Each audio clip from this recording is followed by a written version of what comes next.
Now, does the United Nations really represent the world we live in? Negotiations are getting underway at UN headquarters over expanding the world's body's most powerful forum, the Security Council. Critics say the current composition gives too much power to the victors of the Second World War. Let's go to New York now and get the latest from our United Nations correspondent, Laura Trevelyan. They've been discussing reform, Laura, for decades, haven't they? Are we likely to see any significant developments today?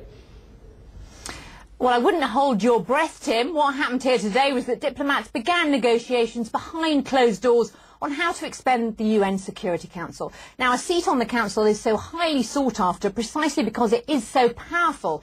It can declare war, it can make peace, it can dispatch peacekeepers. But of course, the composition of the Council is incredibly outdated. It goes all the way back to the end of the Second World War.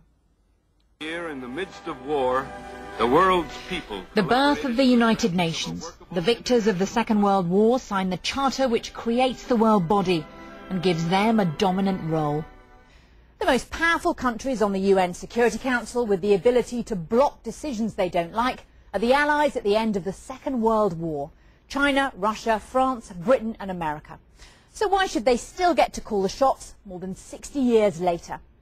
The big question is whether these latest discussions on Security Council reform will actually get anywhere. BBC correspondents have been reporting on attempts to reform the Council for years. There's general optimism that a new shape for the United Nations can be decided quite soon. The key proposal is to expand the Security Council, reducing the dominance of the five big powers. While the UN's member states may have agreed to reform and modernise the organisation, the details have still to be worked out. And they haven't been yet.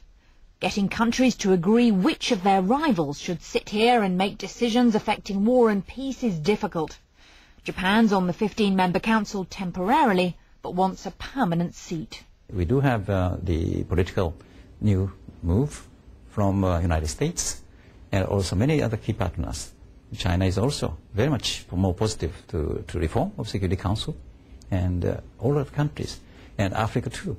They feel now that people have to be realistic. Nobody can get 100% they wanted. Let's make effort. But there's a rival grouping which favours new seats for regions of the world rather than for individual countries. Italy's ambassador explained why.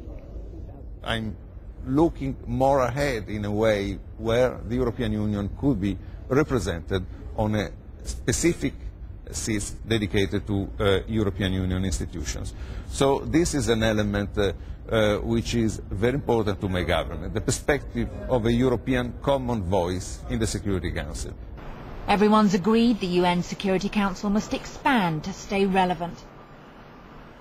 In the end, any deal on Security Council reform will have to be put to a vote, and to pass it'll have to get a two-thirds majority in the 192-member UN General Assembly. Now, the big sticking point with reform has always been exactly who will get on the Council. Some countries would rather the status quo than see their rivals sit on that all-powerful Council. So diplomats are telling me it'll be 2010 at the very earliest before these negotiations get anywhere, Tim.